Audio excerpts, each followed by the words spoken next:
থেকে মহাসমাজের সম্মানিত সভাপতি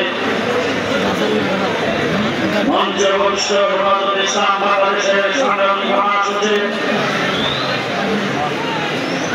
সংগ্রামী নায়ক বৃন্দ, সংগ্রামী যুগ্ম মহাসচিব বৃন্দ, কেন্দ্রীয় স্থানীয় ব্যক্তিবৃন্দ, সমবেত সাথী বন্ধুগণ, গত 16 বছর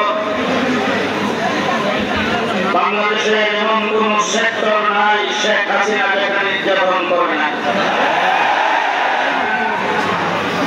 বাংলাদেশের কোন মসজিদের ইমামের মেহরাব নিরাপদ ছিল না, কোন মসজিদের খতিবের মিম্বর নিরাপদ ছিল না, বাংলাদেশের কোন ইসলামী সম্মেলনের স্টেজ নিরাপদ ছিল না।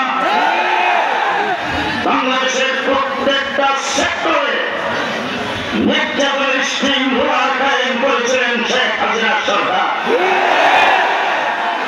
সংগ্রামী সাথী বন্ধু, আজকে দেশ স্বাধীন সার্বভৌম বাংলাদেশ, দেশের স্বাধীনতা রক্ষা করতে হবে, দেশের প্রতি রক্ষাকে মজবুত করতে হবে।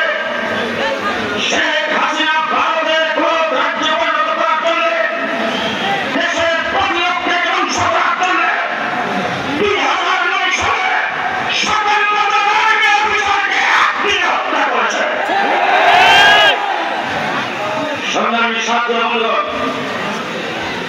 2013 সালে আমরা সাপলা চত্বরে কেন দিয়েছিলাম?